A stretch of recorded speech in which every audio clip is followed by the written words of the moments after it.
Assalamualaikum warahmatullahi wabarakatuh. Shalom, Om Swastiastu, Namo Buddhaya, salam kebajikan.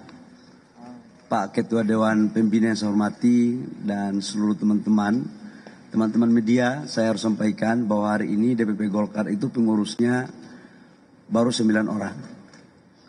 Dan Ibu Ratu Tut yang saya hormati, Ibu Airin dan pasangannya Pak Ade yang saya hormati. Teman-teman wartawan, saya hari ini mau mengumumkan secara resmi terkait dengan proses tahapan-tahapan pemilu kada yang dilakukan serentak pada tahun 2024. Sudah barang tentu hampir semua partai yang menjadi bagian daripada peserta pemilu kada itu dalam kurun waktu 1 minggu ini sangat padat semua. Dan kami mempunyai strategi untuk mengumumkan itu pada saat akhir dari semua proses tahapan itu. Tadi Pak Sekjen saya sudah menyampaikan bahwa dari 514 kabupaten kota sudah semuanya kita laksanakan. Dari 37 provinsi hari ini adalah yang paling terakhir. Golkar kita tahu semua adalah satu partai besar di bangsa ini. Pernah berproses dan bertransformasi sampai pasca reformasi. Golkar dengan doktrin karya-kekaryaan sudah barang tentu selalu berada bersama-sama pemerintah untuk membangun bangsa ini, untuk mewujudkan kesejahteraan rakyat.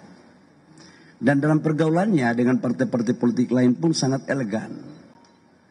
Golkar selalu mengedepankan pluralisme, perbedaan, dan harus ada saling menghargai antara satu dengan yang lain. Negosiasi politik berjalan terus. Kami baru terpilih di hari Rabu, hari Kamis sudah langsung bergerak karena tahapan-tahapan pemilu kada sudah berjalan. Dalam konteks itu sudah barang tentu ada lobby-lobby politik, ada tarik-menarik perbedaan pendapat.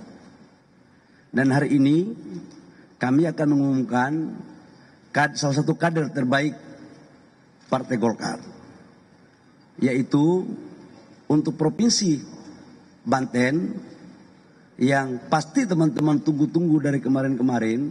Memang ini prosesnya panjang. Memang kalau barang bagus itu pasti banyak yang minat. Kalau enggak barang bagus itu mungkin sedikit yang berminat. Saking bagusnya ada juga yang meminta, kalau bisa ikut kami saja. Golkar selalu menghargai perbedaan, dan saya pikir kita, Ibu Airin adalah rumah besar di Partai Golkar, dan Ibu Airin adalah anak kandung daripada Partai Golkar. Sebagai ibu daripada anak yang melahirkan dan membesarkan, rasanya tidak pas kalau kemudian tidak diantarkan oleh ibu kandungnya untuk ikut berkompetisi.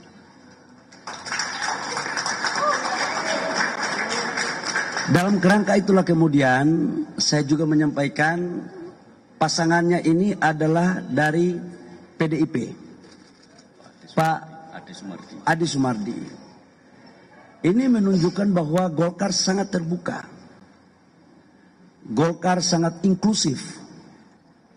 Tidak pernah membeda-bedakan siapa calon dari manapun. Dan ini seiring dengan apa yang disampaikan oleh Bapak Presiden Jokowi dan Bapak Presiden Pak Prabowo. Kami di koalisi Indonesia Maju sangat kompak.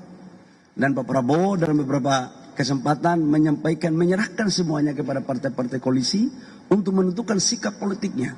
Sekalipun tidak kita berbeda. Sekalipun kita berbeda pilihan dalam pilkada. Dan ini adalah salah satu bentuk bukti nyata otentik bahwa memang kita boleh berbeda. Dalam kesempatan ini juga Golkar diajarkan tentang demokrasi yang santun, demokrasi yang baik. Kami tidak pernah meminta kepada kader partai manapun untuk ikut masuk di Partai Golkar. Karena sesungguhnya perbedaan itu adalah indah. Dan memang Indonesia ini majemuk, terdiri dari suku-suku bangsa dan multipartai. Yang perbedaan itu menjadi sebuah kekuatan besar.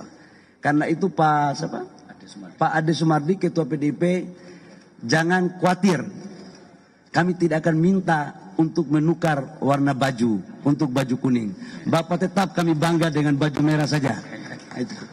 Karena kita ingin membangun bangsa ini harus tetap membutuhkan kekompakan dan kerjasama.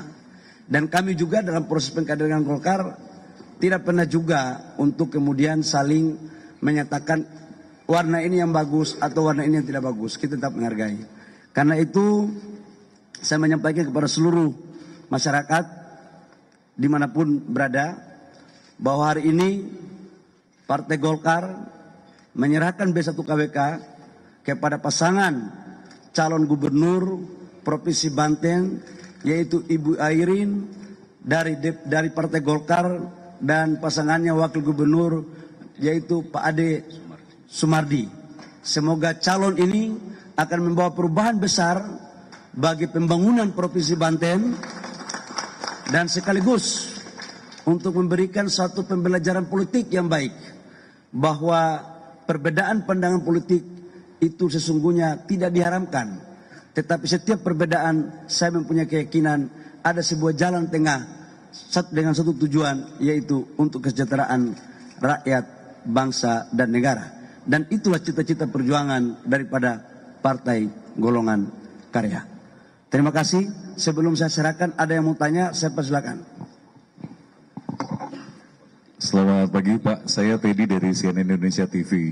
Pak Bahlil, tadi Anda kan datang senyum-senyum, Bapak bilang juga banyak senyuman hari ini. Tadi yang menarik isi pidato Bapak, nyampaian, Bapak sempat menyebut, ini barang bagus, kok barang bagus pernah nggak dipilih Pak. Kemarin saya sempat awalnya memilih nama Andra Soni Gerindra, kemudian Dimyati Natakusuma PKS. Bagaimana kemudian perbedaan ini disampaikan ke pihak Gerindra dan PKS? Seperti apa komunikasinya? Terima kasih.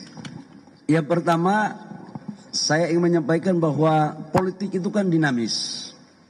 Dan politik itu selalu ada komunikasi. Sebelum berakhir, itu biasanya selalu ada dinamika.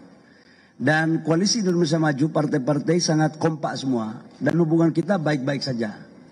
Dan sampai dengan tadi malam, saya sebagai ketua umum partai berkewajiban untuk mengkomunikasikan ini semuanya. Semua dalam kerangka kebersamaan. Dan saya pikir Pak Prabowo maupun Pak Dasko, seorang tokoh besar di bangsa ini. Dan ingin mengedepankan adalah kemajuan bangsa. Perbedaan tidak untuk harus kita selalu bicarakan. Dan terkait dengan apa yang disampaikan tadi, kami merasa bahwa mendukung pasangan A atau pasangan B di satu partai itu sampai dengan sekarang berdinamika terus. Ada juga partai A sudah melakukan rekomendasi ke si A, besok dibatalkan lagi. Dan itu terjadi sejak pemilu langsung. Jadi ini bukan barang baru. Tetapi semuanya itu harus dilakukan dengan baik. Dan saya pikir nggak ada persoalan dan itu nggak perlu dipertentangkan. Yang penting adalah bagaimana kita menatap masa depan untuk kebaikan negara yang lebih baik, tapi juga khususnya untuk Provinsi Banten. Begitu. Pak Bahlil, izin kalau misalnya mengenai status Ibu Airin sendiri kan di Partai Golkar ini kemudian setelah diusung oleh PDIP seperti apa dan kemudian apa alasannya dari latar belakangnya tiba-tiba dukungan ini bisa berubah? Apa? Gimana? Oh, Ibu Airin ini kan salah satu kader Golkar terbaik, ya, Ketua Golkar Tangsel awalnya. Sekarang menjadi ketua KPPG kemarin. Dan insya Allah jadi pengurus lagi. Yang penting jangan jadi ketua umum aja, karena ketua umumnya saya, kira-kira begitu kan. Cukup jadi gubernur Banten aja gitu loh, sama pengurus bawahnya gitu. Jadi ya sebagai kader, kami kan harus merembukan ini dengan baik. Dan itulah Partai Golkar. Sekalipun persepsi di luar macam-macam yang sudah dikeluarkan itu, tapi sesungguhnya kan kami tidak pernah membuat satu keputusan akhir dari sebuah proses politik. Dan hari ini adalah keputusan akhir daripada politik itu. Menyangkut dengan hubungan kami dengan partai lain, baik-baik saja. Kalau ada yang merasa kurang baik, saya pikir pikirannya saja itu. Dan kami di Kim semuanya baik-baik saja. Ya Mbak ya. Saya yakin kok partainya Pak Wakil Gubernur juga baik-baik saja. Apalagi saya tidak pernah meminta Wakil Gubernur untuk masuk di Partai Golkar kan, kira-kira begitu. Jadi oke lah gitu. Pak, izin satu lagi Pak. Belia dari Detikkom, ini apakah dukungan ini diberikan karena pimpinan Kim juga sudah memberi restu kepada Ibu Airin di Banten atau karena pidato Ibu Megawati kemarin? Oh, nggak ada dengan pidato si A, si B, si C. Partai Golkar ini independen. Partai Golkar ini tidak akan bisa dipengaruhi oleh pidato si A, pidato si B, dan pidato si C. Justru Golkar harus mempengaruhi tentang isu-isu politik kebangsaan. Kenapa? Karena Partai Golkar ini sudah teruji di zaman 20 tahun sebelum reformasi maupun pasca reformasi. Selalu berada secara bersama-sama dengan pemerintah untuk memberikan kontribusi terbaiknya. Jadi keputusan Golkar ini semata-mata adalah sebuah keputusan kajian politik mendalam. Dan sudah barang tentu namanya politik, ada komunikasi politik. Dengan Kim kita melakukan komunikasi. Jadi sekali lagi ini semua terjadi karena komunikasi politik yang baik. Dan seorang pemain politik harus mempunyai kemampuan lobby dan inilah lobby kita semua bersama. Jadi sekali lagi tidak ada pidato A, pidato B dan pidato kami hari ini pidato Ketua Umum Partai Golkar ya. Saya pikir itu. Silakan dari mana? Satu lagi. Jangan banyak-banyak soalnya. Izin Pak, saya Walda dari Antara Pak. Mau nanya Pak, ini sebelumnya ketika Ibu Airin memutuskan untuk datang ke DPP PDIP dan diusung oleh PDIP, sebenarnya dalam internal Golkar sendiri Ibu Airin sudah berkomunikasi. Adakah komunikasi dengan pihak DPP Golkar melakukan langkah seperti, karena kan memang ini terkesan agak masyarakat melihatnya seperti Ibu Airin yang anak kandung Golkar justru diangkat duluan sama keluarga lain gitu. Jadi tindakan ini seperti kayak kepanasan Golkar mengikuti tindakan sebelumnya. Itu pertama. Terus kedua, yang Andra Soni statusnya seperti apa Pak? Apakah paslonnya, apakah dengan masuknya Ibu Airin didukung oleh Golkar kembali, yang sebelumnya telah didukung Golkar, Pak Andra Soni akan seperti apa di Banten? Terima kasih.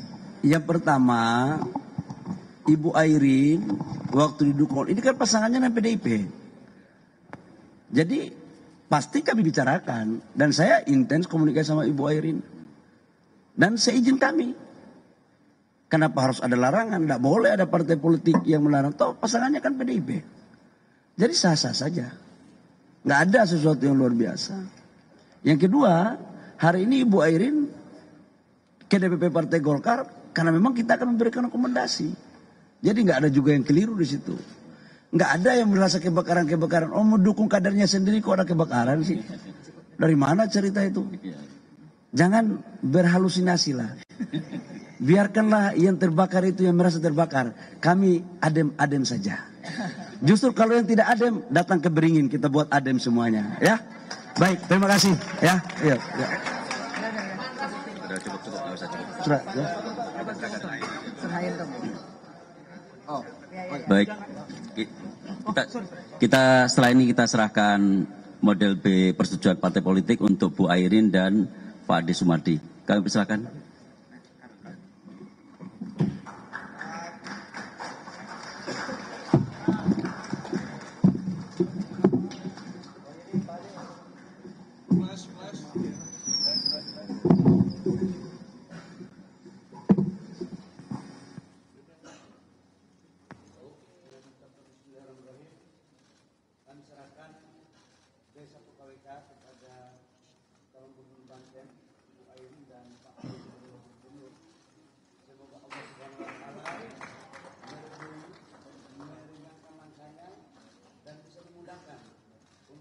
Menjadi gubernur dan wakil gubernur terpilih.